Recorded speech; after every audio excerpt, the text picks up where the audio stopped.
Le journal de 7h présenté par Fanny Marceau. Bonjour Fanny. Bonjour Lionel, bonjour à tous. C'est étrange. Je ne sais pas ce qui m'arrive ce soir.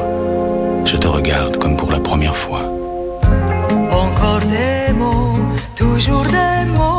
Ses mots, sa voix, son regard, Alain Delon avait marqué nos cœurs et il reste dans nos mémoires à jamais. Hier, la star de 88 ans s'est éteinte, entourée de ses 3 enfants dans son domaine de Douchy dans le Loiret. C'est là qu'il a demandé à être inhumé en toute intimité, près de ses chiens, là que reposent ses derniers souvenirs et où l'émotion est encore très forte ce matin. Reportage Yoann Madec. Sur le bord de la départementale, les visages sont tristes. Les gens passent, certains un instant, d'autres plusieurs heures pour se recueillir. Beaucoup viennent fleurir le portail d'Alain Delon en arrivant. C'est le cas de Claude, venu de Montargis avec une rose. Et j'ai pas hésité à venir parce que j'ai besoin de ça. Et puis voilà. Moi, c'est vrai que je suis ému parce que j'aimais cet acteur. Pour moi, c'est Monsieur Delon et elle sera toujours Monsieur Delon et un grand Monsieur Delon. Parmi les fans, des groupes se forment et chacun partage sa peine, comme Sarah qui confie avoir l'impression d'avoir perdu un proche. J'étais anéantie, quoi. J'étais complètement anéantie. C'est toute une partie de mon enfance, de mon adolescence qui s'en va. C'était mon voisin de cœur. Beaucoup parmi ceux qui sont présents habitent les environs. Antoine vient du village où Delon vivait et il l'admet. Il est autant venu par respect que pour ne pas rester seul. C'est un hommage qui nécessite un petit déplacement vu qu'on est à côté. Et puis ça nous fait du bien pour le moral. Le village de Douchy et ses environs sont particulièrement touchés. La plupart des gens présents l'affirment. Ils ont l'impression d'avoir perdu un voisin autant qu'une star qu'ils admiraient. Yoann Madec à Douchy pour Europe 1. La France émue après la mort d'Alain Delon. Oui, le dernier samouraï, titre Le Figaro et Le Parisien aujourd'hui en France. Plein sommeil à la une de Libération. Adieu le mythe, écrit le Télégramme.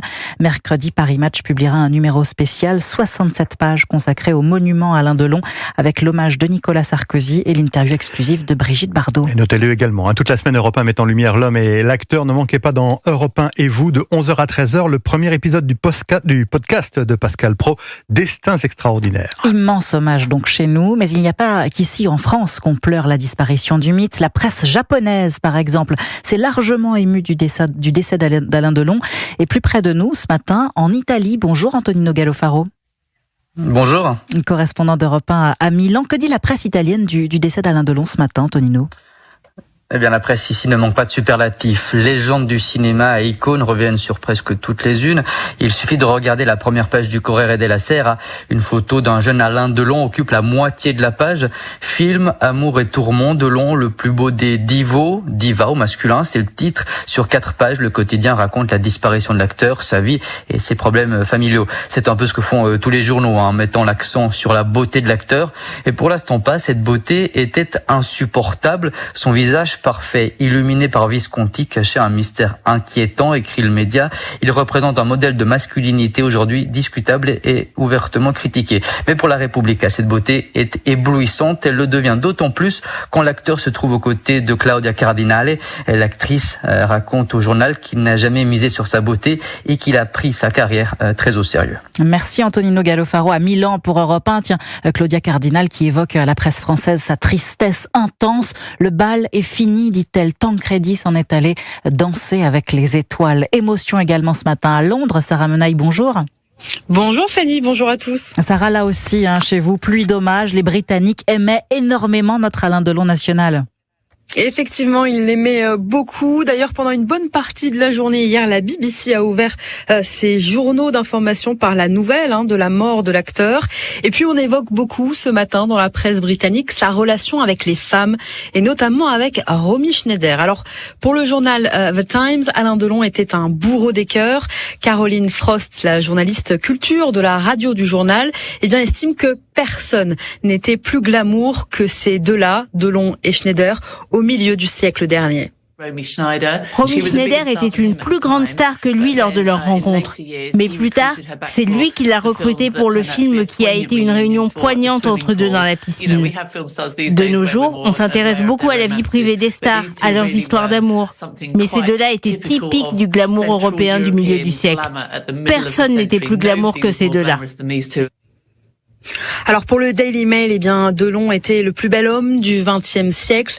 Le tabloïd rappelle que l'acteur était adoré aussi bien en France qu'au Japon, puisque vous en avez parlé. Et puis enfin, le journal The Independent rend lui aussi hommage en longueur à Alain Delon ce matin.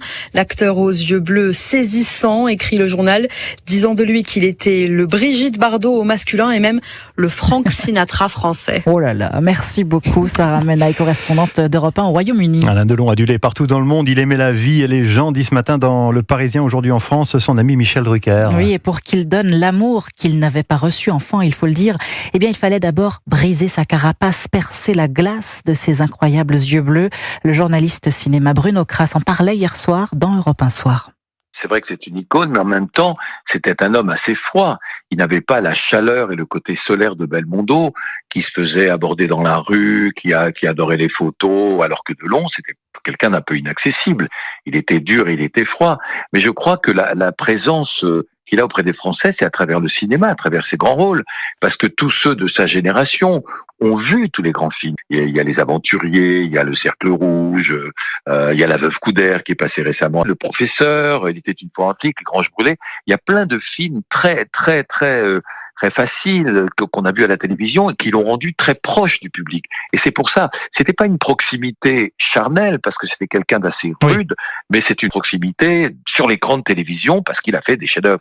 Bruno Kras, invité hier soir de Victor Pourchet dans Europe 1 Soir. Alain Delon, l'homme de tous les superlatifs, il nous a fait rêver sur grand écran. Et c'est vous qui en parlez le mieux. Micro tendu sur le vieux port de Marseille dans le journal de 7h30. Ne manquez pas, ce sera avec Maël Hassani. Europe 1, il est 7h08. L'actualité internationale et la convention démocrate qui s'ouvre aujourd'hui à Chicago. 50 000 personnes attendues lors de cet événement qui doit officiellement investir Kamala Harris, candidate à la présidentielle américaine de novembre prochain. L'actuelle vice-présidente américaine devrait y laisser entrevoir son programme, mais aussi un aperçu de sa politique internationale désormais rodée, Anne Toulouse. Lorsque Joe Biden a sélectionné Kamala Harris, elle n'avait aucune expérience internationale, ce qui n'avait pas d'importance puisque lui en avait. Depuis près de 4 ans, sa fonction l'a cantonnée dans un rôle de messagère de la politique présidentielle, avec une seule nuance lorsqu'elle a insisté sur son empathie pour la population palestinienne de Gaza. Si la vice-présidente s'est formée aux côtés de Joe Biden, elle l'a fait tout autant auprès de celui qui est depuis 3 ans son conseiller pour les affaires internationales. Philip Gordon est un expert bien connu à Washington. Il a été conseiller pour les affaires européennes dans l'administration Clinton et a étendu son rôle au Moyen-Orient sous Barack Obama. On le surnomme l'européaniste à cause de l'intérêt qu'il porte à ce continent et particulièrement à la France. Il y a séjourné dans le cadre d'un échange d'étudiants avec l'université de Tours. Il a écrit sa thèse sur la politique de défense du général de Gaulle et traduit en anglais l'un des livres de Nicolas Sarkozy. S'il conservait son rôle dans une éventuelle administration Harris, il apporterait un regard nouveau sur ce que beaucoup d'Américains considèrent comme le vieux continent. Anne Toulouse, correspondante d'Europe 1 aux États-Unis. De son côté, Anthony Blinken, le secrétaire d'État américain, est arrivé hier soir en Israël. Il doit rencontrer aujourd'hui notamment le Premier ministre Benjamin Netanyahou.